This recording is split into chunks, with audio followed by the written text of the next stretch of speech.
Hello hello hello সকল class 10 স্টুডেন্টকে toppers বাংলায় স্বাগত জানাই। তোমাদের সলিউশন ডব্লিউপিটি এর টেস্ট পেপারের সলিউশন নিয়ে চলে এসেছি। তোমাদের যেটা পর্ষদ থেকে দিয়েছে তারই সলিউশন। তো পেজ নাম্বার যেটা দেখতে পাচ্ছ 245, ঠিক। সো 245 পেজে আমরা প্রথম থেকে শুরু করব। সো প্রথম যেটা আছে, প্রধান গ্রিন হাউস গ্যাসটি হলো, প্রধান গ্রিন হাউস গ্যাস আমাদের কি হয়ে যায়, কার্বন ডাই অক্সাইড হয়ে যায়। তো প্রধান green house gas carbon die oxide হয়ে যায়, ঠিক আছে। তো CO2 হয়ে যাবে। আদর্শ গ্যাসের চাপের রাশিমালা হলো, যে কোনো আদর্শ গ্যাসের চাপের রাশিমালা কি হবে? তো চাপ হয়ে যায় 1/3, অ্যাকচুয়ালি ওটা পি নয়, ওটা ঘনত্ব আর সি স্কোয়ার, ঘনত্ব আর সি স্কোয়ার। সিটা হচ্ছে আরএমএস বেগ, আরএমএস বেগ, আর এটা হচ্ছে গ্যাসের ঘনত্ব, ঠিক আছে। তো সমস্ত কণার, গ্যাস যে যে কণা দিয়ে তৈরি তার আরএমএস বেগ ওই সি স্কোয়ার। তো আমাদের অপশান যেটা হয়ে যাবে সেটা বি, ঠিক। তারপরে এসটিপিতে 44.8 লিটার একটি গ্যাসের ভর হচ্ছে 56 গ্রাম। গ্যাসটি দ্বিপরমাণুক হলে গ্যাসটির পারমাণবিক ভর কত হবে? দেখে নিই। দেখো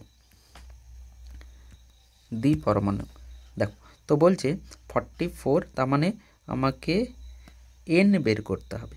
তো এন হয়ে যায় আয়তন প্রদত্ত যেটা দেওয়া আছে বাই 22.4 এসটিপিতে। তাহলে কি হয়ে যাবে 44.8 বাই 22.4। তো আমাদের মোল যেটা আসবে সেটা 2 মোল আসবে, ঠিক। সো মোল আবার হয়ে যায়, সেই মোল হয়ে যায় আমি কত গ্রাম নিয়েছি প্রদত্ত ভর বাই আণবিক ভর, প্রদত্ত ভর বাই আণবিক ভর মোল হয়ে যায়। তো ছোট এম বাই ক্যাপিটাল এম লিখছি, ক্যাপিটাল এম হচ্ছে আণবিক ভর, ঠিক। সো এটা আমার 2 দেওয়া আছে। এবার আণবিক ভর এম যেটা বেরিয়ে যাবে সেটা কত হবে, দেখো এম যেটা বেরোবে সেটা হচ্ছে 56/2, আমাকে 56 গ্রাম দেওয়া আছে বাই 2, যেটা আমাদের 28 হবে, ঠিক। তো যেটা পারমাণবিক ভর হচ্ছে 28, কিন্তু দ্বিপরমাণু আছে, তার মানে আমাদের এর হাফ হয়ে যাবে একটা পরমাণু, মানে অণুর ভর আমি পেয়েছি 28, সেই অণু দুটো পরমাণু দিয়ে তৈরি, তাহলে একটা অণুর ভর কত হবে 28, 14 হয়ে যাবে। সো হাফ হয়ে যাবে। সো m/2 অণুর ভর যেটা হবে m/2 হয়ে যাবে। তো 14, ঠিক। তাহলে অ্যাকচুয়ালি আমি নাইট্রোজেন পাচ্ছি, ঠিক আছে। সো 14 আমাদের অপশান যেটা হয়ে যাবে বি হয়ে যাবে, অপশান বি। তারপর বলছে একটি গভীর হ্রদের জলের তাপমাত্রা -2 ডিগ্রি সেলসিয়াস হলে হ্রদের তলার তাপমাত্রা কত হবে? হ্রদের তলার তাপমাত্রা, একটি গভীর হ্রদের উপরিতলের জলের তাপমাত্রা -2, ঠিক। সো তাহলে দেখো একটা হ্রদ আছে, তার ওপরের তলে কি হচ্ছে -2 ডিগ্রি সেন্টিগ্রেড আছে, হ্রদের তলায় কত হবে, ঠিক। 4 ডিগ্রি, 0 ডিগ্রি, 8 ডিগ্রি, 2 ডিগ্রি বলছে, ঠিক আছে। তো দেখো জলের হচ্ছে 0 থেকে -4 পর্যন্ত, মানে 4 ডিগ্রি সেলসিয়াস থেকে 0 পর্যন্ত কী হয়, প্রসারণ হয়, ঠিক আছে। 0 থেকে 4 থেকে 0-র দিকে আনলে এর আয়তন প্রসারণ ঘটে, যদিও এর তাপমাত্রা কম হয়, ঠিক। তো তারপরে 0-তে আইস হয়ে যায়, তারপরে যখন তুমি আরও তাপমাত্রা কমাবে তো ওপরটা আইস হয়ে যায়, ঠিক। তার মানে 4 থেকে 0-তে হতে হতে 0 যখনই হবে আইস হয়ে যাবে, তার মানে নিচে কিন্তু 4-এর থেকে আর তাপমাত্রা কমতে পারবে না, কারণ ওপরই তল হচ্ছে বরফ দিয়ে ঢাকা পড়ে যাবে। তো আমাদের যে অ্যান্সার হবে 1.4, সেটা হয়ে যাবে এ, ঠিক আছে। তো যে কোনো ঠান্ডা শীততম দেশে, শীত প্রধান দেশে কি হয়ে যায়, যে জলটা থাকে সেই জল কিন্তু 4 ডিগ্রির থেকে কম হয় না, সেটা ব্যতিক্রমের প্রসারণের জন্য, ঠিক। সো নিচটা হচ্ছে 4 ডিগ্রি জল থাকবে, পুরোটা বরফ হলে তো মাছ বা যে কোনো জীবজন্তু, যে কোনো জলজ প্রাণী বাঁচতে পারতো না, ঠিক আছে। চলো 1.5 যাই। একটি অবতল দর্পণকে জলে ডোবানো হলে ফোকাস দৈর্ঘ্য কী হবে? প্রথম কথা, এই যে কোশ্চেন আছে একে কনফিউজ করার জন্য দিয়েছে। দর্পণকে জলে ডোবালে কোনো দিন ওর ফোকাস দৈর্ঘ্য পরিবর্তন হয়ে যায় না, কেন হয় না? কারণ দর্পণের যে ফোকাস এফ আছে সেই এফ হয়ে যায় r/2, r/2, এফ r/2 হয়। আরটা তো বক্রতা ব্যাসার্ধ, সেই বক্রতা ব্যাসার্ধ কী করে পরিবর্তন হয়ে যাবে? যে কোনো দর্পণের বক্রতা ব্যাসার্ধ কী করে পরিবর্তন হবে? কারণ তাকে একটা গোলক থেকে কাটা হয়েছে যার ব্যাসার্ধ হচ্ছে আর, যে দর্পণটা কাটা হয়েছে তার ব্যাসার্ধ আর। তো তাকে আমি জলে ডুবিয়ে দিই বা যাই করি না কেন, এই যে দর্পণ আমি কাটবো, এই যে দর্পণ আমি বানাবো, সেই দর্পণের আর তো পরিবর্তন হবে না। তো আর যদি পরিবর্তন না হয়, r/2ও পরিবর্তন হবে না, তাহলে অপরিবর্তিত থাকবে, অপশান এ। চলো তারপর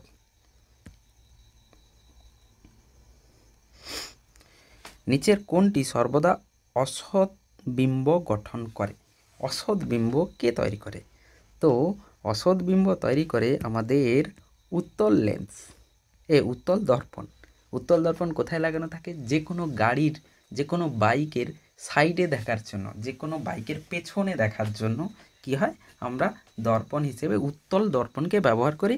কারণ ও অসৎ প্রতিবিম্ব দেখায়, মানে ওই কাঁচের মধ্যেই ছবিটা পড়ে, দর্পণের মধ্যেই ছবিটা পড়ে, আর অসৎ অসৎ দেখায় এবং সমশীর্ষ দেখায়। ঠিক আছে, তো সেই জন্য আমরা ওটাকে ব্যবহার করি। তো উত্তল লেন্স সবসময় অসৎ বিম্ব তৈরি করবে। নিম্নলিখিত রোধগুলির মধ্যে সমবিভব পার্থক্যে কোনটির মধ্য দিয়ে নিম্ন প্রবাহ মাত্রা হবে?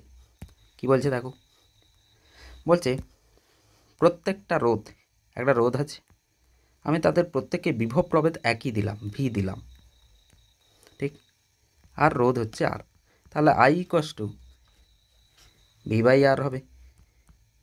মানে প্রত্যেকটার ভি হচ্ছে একই, তাহলে আই হচ্ছে আর এর ব্যস্তানুপাতিক। যার রোধ বেশি হবে তার প্রবাহ মাত্রা কম হবে, যার রোধ কম হবে তার প্রবাহ মাত্রা বেশি হবে। ঠিক আছে, রোধ কম মানে সে কম বাধা দেয়, ইলেকট্রনকে কম বাধা দেয়। তো রোধ কম হলে ইলেকট্রন সহজে চলে যেতে পারবে, তো তড়িৎ প্রবাহ ভালো হবে। ঠিক, সো রোধগুলির মধ্যে সমবিভব পার্থক্যে কোনটির মধ্যে দিয়ে সর্বনিম্ন প্রবাহ মাত্রা, মানে যার আর বেশি হবে, তার মানে হচ্ছে 25 ওম হয়ে যাবে, 25 ওম। তারপর আর মানের এক্সটি রোধ সমান্তরাল সমবায়ে যুক্ত করা হয়েছে, আর মানের এক্স রোধকে সমান্তরাল সমবায়ে যুক্ত করা হয়েছে, তাহলে তুল্য রোধ কত হবে? ঠিক, তো দেখে নাও, অ্যাকচুয়ালি যখনই দুটো রোধকে ধরে নাও, দুটো আর আর দুটো রোধকে সমান্তরালে লাগিয়ে দিয়েছি, তো তুমি যদি ক্যালকুলেট করো 1/r plus 1/r equals to 1/r তুল্য, তো এটা 2/r হবে। সো উল্টে ফেললে r/2 হবে। তার মানে একই রোধকে আমি যদি দুটো রোধকে লাগিয়ে দিই r/2 হচ্ছে, তিনটে রোধকে লাগিয়ে দিলে r/3 হবে, চারটেকে লাগিয়ে দিলে r/4, তাহলে এক্স লাগিয়ে দিলে তুমি বলবে স্যার তাহলে তো r/x হবে, তো r/x আমাদের অ্যান্সার হবে। সো এটা, চলো ভরহীন কোনটি? ভরহীন কোনটি, আলফা, বিটা, গামা নাকি আমাদের নিউট্রন? সো গামা কিন্তু একটা কণা নয়, এ হচ্ছে একটা রশ্মি। গামা একটা রশ্মি, যেটা হচ্ছে আমাদের তড়িৎ চুম্বকীয় রশ্মি, তড়িৎ চুম্বকীয় তরঙ্গ। সো গামা হচ্ছে তড়িৎ চুম্বকীয় তরঙ্গ, যেটা কণা নয়। তো কণা না হলে ওর ভর থাকবে না, তো তড়িৎ চুম্বকীয় তরঙ্গের ভর থাকবে না, তো ভরহীন হয়ে যাবে আমাদের গামা। তো আমাদের যে অপশান হবে সেটা হচ্ছে আমাদের সি। চল, তীব্রতম তড়িৎ ঋণাত্মক মৌলটি কী হবে? তীব্রতম তড়িৎ ঋণাত্মক মানে সব থেকে যে ইলেকট্রনকে টানতে পারে, মানে যে নেগেটিভ চার্জকে সব থেকে বেশি টানতে পারে, সেই মৌলটা কোনটা হবে? তীব্রতম তড়িৎ ঋণাত্মক। সো এফ আমাদের ফ্লোরিন যেটা হবে সেটা কি হয়ে যাবে? সব থেকে তড়িৎ ঋণাত্মক হবে, কারণ ফ্লোরিন হচ্ছে ছোট এবং নেগেটিভ আধানকে টানতে পারে, আকর্ষণ করতে পারে। ঠিক, চলো 1.11। তারপরে কোশ্চেন হচ্ছে কোন যৌগটির গলনাঙ্ক স্ফুটনাঙ্ক সব থেকে বেশি হবে? ঠিক, তো এখানে তুমি যদি দেখো তিনটে NaCl যেটা হচ্ছে, সেই NaClটা হচ্ছে আয়নিক বন্ড। ঠিক, ionic bond, NaCl ionic bond, ionic বন্ধন দিয়ে তৈরি। যেগুলো হচ্ছে আমাদের ইলেকট্রন আদান প্রদান হয়, মানে Na ইলেকট্রন দিল আর Cl হচ্ছে ইলেকট্রন নিল, ঠিক আছে। সো Na প্লাস আর Cl মাইনাস মিলে এটা বানানো হয়েছে, আর এগুলোতে শেয়ার হয়। তো NaCl হচ্ছে এই তিনটের থেকে আলাদা, যার তো আয়নিক বন্ডে যে স্ফুটনাঙ্ক আর গলনাঙ্ক হয় সেটা সব থেকে বেশি হয়, ঠিক আছে। সো এখানে আমরা যদি দেখি তাহলে যে উত্তরটা আসবে সেটা হচ্ছে আমাদের NaClই হবে, ঠিক আছে। তো NaCl।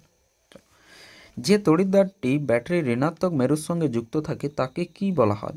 তো একটা তড়িৎদ্বার যেটা ব্যাটারির ঋণাত্মকের সঙ্গে জোড়া, ধনাত্মক মেরুর সাথে জোড়া আছে, পজিটিভ, তাহলে সে কি করবে, সে ইলেকট্রন বা নেগেটিভ আধানকে কি করবে, অ্যাট্রাক্ট করবে, আকর্ষণ করবে।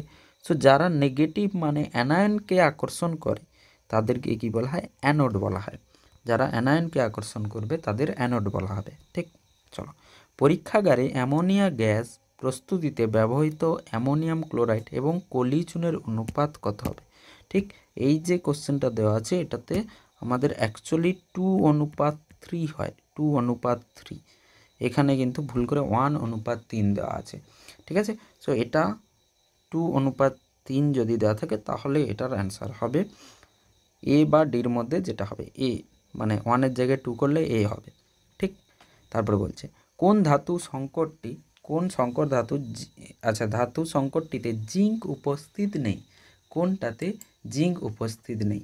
তো বেল মেটাল, আমাদের যেটা দিয়ে বেল তৈরি হয়, যেটা দিয়ে বেল ঘন্টি তৈরি হয়, যেই এ দিয়ে ঘন্টি তৈরি হয়, ঠিক আছে, সেই বেল মেটালে কি হয়, এ থাকে না, জিঙ্ক থাকে না। থাকে কি ওটাতে? তাহলে ওটাতে থাকে কপার আর টিন থাকে, Cu, আর টিন থাকে Sb, কপার আর টিন থাকে, সরি Sb নয়, Sn হবে, Sn, ট্রান্সিয়াম, ঠিক। তারপর কিটনের কার্যকরী গ্রুপ, তো কিটন তো আমাদের এমন হয়ে যায়, কিটন যেটা এই পাশে সির সঙ্গে জুড়বে, এই পাশে সির সঙ্গে জুড়বে, তাহলে আমাদের সি হয়ে যাবে, ঠিক আছে। চলো, তারপরে হচ্ছে সৌরকোষে ব্যবহৃত মৌলের নাম কি হয়? সৌরকোষ, আমরা যেটা সৌরকোষ আমাদের বাড়িতে যে সোলার পাওয়ার, সেটা কি হয়, সেই ব্যাটারি হচ্ছে অর্ধপরিবাহী দিয়ে তৈরি হয়, যেটা হচ্ছে সিলিকন, Si, সিলিকন ব্যবহার করা হয়, সিলিকনকে Si দিয়ে লেখা, সিলিকন ব্যবহৃত হয় অর্ধপরিবাহী, ঠিক। জ্বালানির তাপন মূল্য বলতে কি বোঝা যায়? জ্বালানির তাপন মূল্য মানে হচ্ছে যে 1 কেজি কোনো জ্বালানিকে সম্পূর্ণভাবে দহন করলে যে পরিমাণ তাপ শক্তি উৎপন্ন হবে, ঠিক। তো লিখে নেবে যে 1 কেজি ভরের কোনো তরল বা কঠিন জ্বালানিকে আমরা যদি দহন করলে যে পরিমাণ তাপ শক্তি উৎপন্ন হবে তাকে আমরা তাপন মূল্য বলবো, ঠিক। তারপরে 2.3 স্থির উষ্ণতায় গ্যাসের চাপ বনাম আয়তনের লেখচিত্রটি আঁকো। তো কেমন হবে? স্থির উষ্ণতা যদি হয়ে যায় পি আর ভি ব্যস্তানুপাতিক হয়ে যায়, তাহলে তাদের লেখচিত্র কী হবে? তাদের লেখচিত্র হবে একটা বাড়লে একটা কমবে, তো লেখচিত্র এমন হবে, পরাবৃত্ত হবে, ঠিক আছে। তো এমন করে এবার নেমে যাবে। চলো, 2.4 এনটিপিতে কোনো গ্যাসের আয়তন 5 লিটার হলে গ্যাসটির মোল সংখ্যা কত হবে? ঠিক, দেখো এনটিপিতে কোনো গ্যাসের আয়তন 5 লিটার হলে গ্যাসটির মোল সংখ্যা কত হবে? ঠিক, সো 5 লিটার, আর এখান থেকে আমাদের আসবে এনটিপিতে 5 লিটার, তাহলে হয়ে যাবে 22.4। সো এটাকে যদি আমি করি কত হবে, ডিভাইড করো, ভাগ করে দেখো। সো এটাকে ডিভাইড করলে 0.223 অ্যারাউন্ড আসবে, ঠিক আছে, 0.22, ঠিক আছে। তারপর এসটিপিতে 34 গ্রাম NH3 গ্যাসের আয়তন কী হবে? সো দেখো এসটিপিতে 34 গ্রাম NH3, তাহলে গ্যাসের আয়তন দেখো আমরা মোলকে কিভাবে লিখি, প্রদত্ত ভর বাই আণবিক ভর। আয়তনে লিখতে হলে কোনো গিভেন আয়তন প্রদত্ত আয়তন বাই 22.4 লিটার, ঠিক আছে। এবার আমাকে তো মোল সংখ্যা দেওয়া নেই, আমাকে 34 গ্রাম NH3 দিয়েছে, তার মানে এম হচ্ছে, ছোটো এম হচ্ছে 34, তো 34 বাই আণবিক ভর NH3, 14 3 7 2 14 3 17, ঠিক আছে, NH3 17 হয়ে যাবে। আর এখান থেকে হয়ে যাবে ভি চাইছে, সো ভি বাই 22.4। সো আমাদের এখান থেকে যেটা কাটাকুটি করে 2 × 22.4 লিটার, তার মানে আমাদের ভি যেটা আসবে 44.8 লিটার আসবে। তো এটা সো প্রথমটা হয়ে যাবে 0.22 মোল সংখ্যা, আর এটা হবে 44.8 লিটার, ঠিক আছে। চলো তারপর 2.5-এ যাচ্ছি, দেখে নাও 2.5-এ পুরো ক্লিয়ার করছি। তারপরের প্রশ্ন হচ্ছে 2.5 এসআই পদ্ধতিতে তাপ পরিবাহিতার একক, ঠিক। তো তাপ পরিবাহিতার একক, তো তাপ পরিবাহিতা কেমন হবে দেখো, কোনো জায়গা থেকে কিউ আধান যদি যায় সেটা কি হয়ে যায়, ডেল্টাটি তাপমাত্রার পরিবর্তনের সমানুপাতিক, কে এ বাই এল কিউ বাই টি, ঠিক, এটা হয়ে যায়। কিউ বাই টি হচ্ছে আমাদের তাপীয় প্রবাহ, কিউ বাই টি তাপ শক্তি কত সময় যাচ্ছে সেটা হচ্ছে ডেল্টাটি তাপমাত্রা পরিবর্তন, নিচে হচ্ছে দৈর্ঘ্য, যে পরিবাহী আছে তার দৈর্ঘ্য, ঠিক, যে পরিবাহী যাচ্ছে, যে পরিবাহী আছে তার দৈর্ঘ্য, আর এটা হচ্ছে তারই প্রস্থচ্ছেদ। আর কিউটা হচ্ছে, কিউ বাই টি হচ্ছে প্রবাহ, তাপীয় প্রবাহ, আর কে হচ্ছে পরিবাহিতা। তো এটা এখান থেকে আমরা কিন্তু এবার বের করব।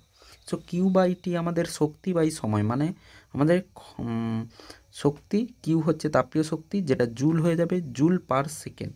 তাহলে দেখো জুল পার সেকেন্ড আমি ওয়াট বলতে পারি, তাহলে জুল পার সেকেন্ড, এখান থেকে এল আসবে একটা মিটার, মানে কি হচ্ছে দেখো, যদি লিখতে চাই এমন লিখব, কে ইকুয়ালস টু হয়ে যাবে q by t l by a, আর নিচে হচ্ছে ডেল্টা টি। তো কিউ বাই টি হয়ে যাবে জুল পার সেকেন্ড, ঠিক, এল হচ্ছে মিটার, নিচে মিটার স্কোয়ার, আর নিচে হচ্ছে কেলভিন, ডেল্টা টি কেলভিন যদি আমি লিখি তো এটা হয়ে যাবে, ঠিক। তাহলে দেখো জুল সেকেন্ড ইনভার্স, মিটার একটা মিটার কেটে যাবে, মিটার ইনভার্স কেলভিন ইনভার্স, ঠিক আছে। তো জুল পার সেকেন্ডে কোথাও ওয়াট লেখা থাকতে পারে, watt, meter inverse kelvin inverse, তো এটা আমাদের অ্যান্সার হবে।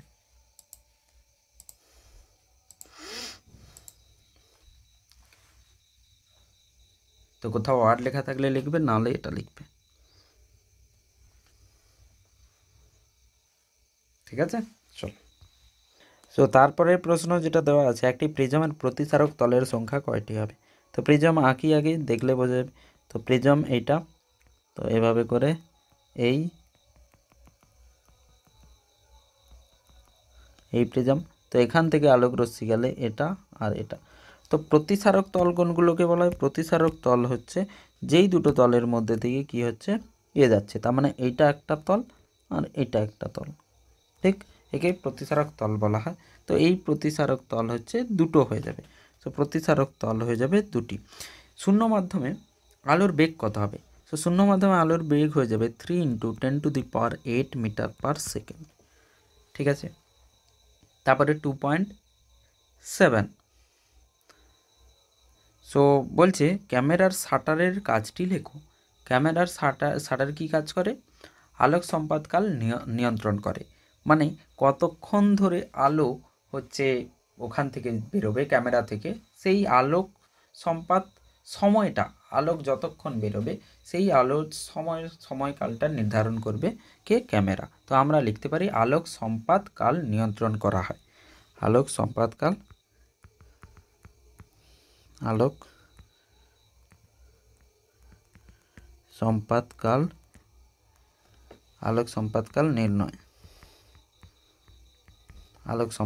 নির্ণয়, ঠিক। তারপর ইলেকট্রন যেদিকে যায় তার বিপরীত দিকে তড়িৎ প্রবাহের অভিমুখ বলে ধরা হয়, সত্য না মিথ্যা। ইলেকট্রন যেদিকে যাবে তার বিপরীত দিকে কী হবে, তড়িৎ প্রবাহিত হবে, ঠিকই বলছে, যেদিকে ইলেকট্রন যাবে তার উল্টো দিকে তড়িৎ প্রবাহিত হয়, তাহলে এটা সত্য হয়ে যাবে, সত্য। থ্রি পিন প্লাগের মোটা পিনটি হলো, থ্রি পিন প্লাগের মোটা পিন, থ্রি পিন প্লাগের মোটা পিনটা কোনটা? এরকম যদি প্লাগ থাকে, এখানে একটা মোটা পিন থাকে আর এখানে এখানে ঠিক এরকম করে বেরিয়ে থাকে আর মোটাটা, ঠিক। তো মোটা যে পিনটা হবে সেটা আর্থিং হয়ে যায় অ্যাকচুয়ালি, আর্থিং।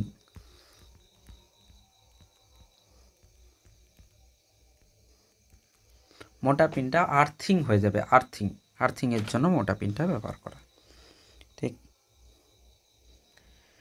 মানব কল্যাণের নিউক্লিয় রিঅ্যাক্টরে একটি ব্যবহার লেখো। নিউক্লিয়ার রিঅ্যাক্টর থেকে আমরা তড়িৎ শক্তি পাই। আমাদের বাড়িতে যে আসে, আমাদের বাড়িতে যে কারেন্ট আসে, ইলেকট্রিসিটি বা তড়িৎ প্রবাহ, সেই তড়িৎ প্রবাহ আমরা তাপবিদ্যুৎ কেন্দ্র থেকে পাই। সেই তাপবিদ্যুৎ কেন্দ্র আবার কোথাও কোথাও নিউক্লিয়ার রিঅ্যাক্টর থেকেও আসে। নিউক্লিয়ার রিঅ্যাক্টরকে ব্যবহার করে সেই তাপশক্তি উৎপন্ন করা হয়। তো আমরা কি বলতে পারি যে আমরা যে তড়িৎ শক্তি পাচ্ছি সেই তড়িৎ শক্তি আমরা নিউক্লিয়ার রিঅ্যাক্টরের জন্যই পাচ্ছি। তো তড়িৎ শক্তির উৎস, ঠিক। তারপরে বলছে অথবা দিয়ে এক রাদারফোর্ড 10⁶ বিঘটন, একটা কি বলে, যখন বিঘটন ঘটে সেই বিঘটনে এক রাদারফোর্ড বিঘটন মানে হচ্ছে 10⁶ বিঘটন হবে 1 সেকেন্ডে। তো এটা আমাদের সত্য হয়ে যাবে। তারপরে প্রশ্ন হচ্ছে 2.11, ঠিক। সুপার হ্যালোজেন, তো হ্যালোজেন গ্রুপ কি হয়ে যায়? ফ্লোরিন, ক্লোরিন, আয়োডিন, ঠিক আছে। তো এগুলো হচ্ছে আমাদের হ্যালোজেন গ্রুপ বলা হয়। তাহলে নিশ্চয়ই এ ফ্লোরিন হয়ে যাবে, এ হচ্ছে 4th হয়ে যাবে, ঠিক। বি ক্ষার ধাতু, ক্ষার ধাতু কি হয়ে যায়? Alkaline metal, Na, potassium, rubidium, lithium, ঠিক। সো আমাদের কি হয়ে যাবে? সোডিয়াম। তো বি হয়ে যাবে 3rd। তারপরে হচ্ছে সি, দুটি গ্যাসের বিক্রিয়ায় উৎপন্ন কঠিন, দুটি গ্যাস থেকে তৈরি হয়েছে, সো NH4Cl। তো দুটি গ্যাসের, তো NH3 প্লাস HCl মিলে কি তৈরি হয়েছে? NH4Cl। তো এই দুটো থেকে তৈরি হয়েছে। তো আমাদের এটা এখানে যাবে, এটা এখানে যাবে, ক্ষার ধাতু এখানে, ক্ষার ধাতু এখানে, আর জৈব সার যেটা হয়ে যাবে ইউরিয়া জৈব সার হয়ে যাবে, ঠিক আছে। ইউরিয়া জৈব সার। NH4Cl দুটো এর থেকে হবে, দুটি গ্যাসের বিক্রিয়ার উৎপন্ন কঠিন। H2O অণুর লুইস ডট চিত্র অঙ্কন করতে হবে, লুইস ডট চিত্র, ঠিক। তো লুইস ডট চিত্র কেমন বানানো হয় দেখো।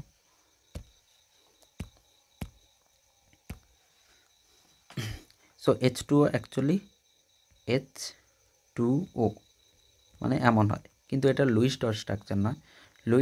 লুইস ডট স্ট্রাকচার কেমন হবে? 2 3 4, এখানে দুটো, একটা হাইড্রোজেনে একটা অক্সিজেনে, ঠিক আছে। অক্সিজেনের 6খানা থাকে, মানে আমি যদি একটা অন্য কালার দিয়ে করি, একটা হাইড্রোজেনের আর এটা, বুঝতে পেরেছে? আর এগুলো হচ্ছে অক্সিজেনের।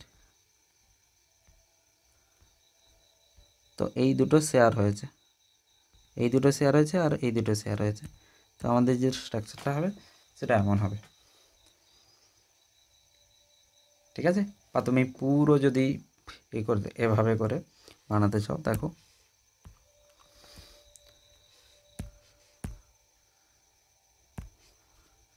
ও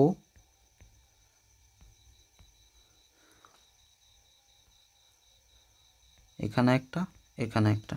এবার আমি হাইড্রোজেনের বানাচ্ছি, সো হাইড্রোজেনের একটা, হাইড্রোজেনের একটা, ঠিক। তো এর এইভাবে, এর এইভাবে, আর অক্সিজেন নিজেরগুলো এইভাবে রাখ, ঠিক আছে। তো এবার একে কেমন বানানো যাবে?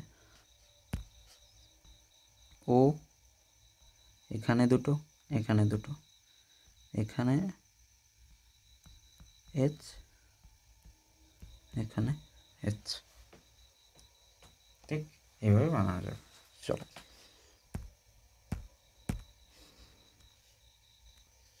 সো ফাইনালি এভাবে করা যাবে। ও দুটো তিনটে চারটে, এখান থেকে হাইড্রোজেন আর এখান থেকে, চল তাই এইভাবে হবে। চলো এগোচ্ছি। তারপরে প্রশ্ন হচ্ছে তড়িৎ বিশ্লেষণে কোন তড়িৎ দ্বারে বিজারণ ঘটে। বিজারণ মানে আমাদের রিডাকশান হবে, ঠিক, তার মানে কোনটাতে ইলেকট্রন অ্যাড হবে। তো যেটা নেগেটিভ হবে সেখানে এসে ইলেকট্রন অ্যাড হবে, ঠিক, যেটা নেগেটিভ তড়িৎদ্বার হবে সেটাতে। তো নেগেটিভ তড়িৎদ্বারে পজিটিভ চার্জ এসে জমা হবে, তার মানে ইলেকট্রন গেইন করে, ওরা ইলেকট্রন পায়। তো যার সঙ্গে ইলেকট্রন জুড়ে যায় সেটাই কী হয়, বিজারণ হয় তার। তো তাহলে আমাদের এটা হয়ে যাবে ক্যাটায়ন, মানে ক্যাথোড, ক্যাথোড হয়ে যাবে, ঠিক। সো তড়িৎদ্বার কোন তড়িৎদ্বারে, ক্যাথোডে হবে, ঠিক। কে হবে, আয়ন।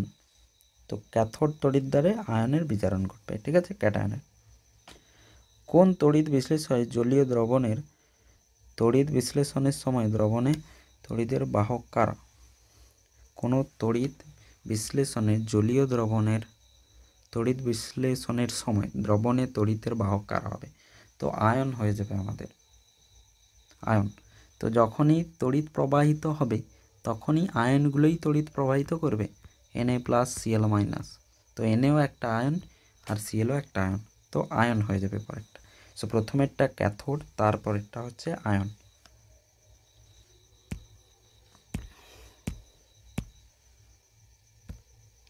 বিশুদ্ধ জল তড়িতের কুপরিবাহী কেন। বিশুদ্ধ জল তড়িতের কুপরিবাহী কেন। যে জলের মধ্যে আয়ন থাকবে না, আয়নের অভাব পড়বে, স্বল্প পরিমাণে আয়ন থাকবে, সেটা কী হবে, তড়িৎ প্রবাহিত করতে পারবে না। আর বিশুদ্ধ, তো তাহলে আমরা কি লিখব, বিশুদ্ধ জলে স্বল্প পরিমাণে আয়ন থাকে, তো স্বল্প আয়ন থাকার কারণে বিশুদ্ধ জল কুপরিবাহী হয়। তারপর লাইকার অ্যামোনিয়াম আপেক্ষিক গুরুত্ব কত। এটা তো তোমাকে বই থেকে দেখতে হবে। 2.15। সো এর প্রায় হয়ে যায় তোমাদের 0.88, ঠিক। লাইকার অ্যামোনিয়ামের আপেক্ষিক গুরুত্ব হয়ে যাবে 0.88 এস, যেটা হবে অ্যামোনিয়ামের। নেসলার বিকারকের সংকেত কি। নেসলার বিকারকের সংকেত হচ্ছে K2Hg(I4). নেসলার বিকারক, নেসলার বিকারকের সংকেত এটা হবে। বিশুদ্ধতম লোহা কোনটি। বিশুদ্ধতম লোহা হচ্ছে রট আয়রন। সো রট আয়রন, WROUGHT, রট আয়রন, ঠিক। বিশুদ্ধ লোহা যেটা হবে রট, রট র দিয়ে বাংলাতে রট লোহা, রট আয়রন। দার্শনিকের উল কাকে বলা হয়। দার্শনিকের উল বলা হয় ZnO কে, জিঙ্ক অক্সাইড। জিঙ্ক অক্সাইডকে দার্শনিকের উল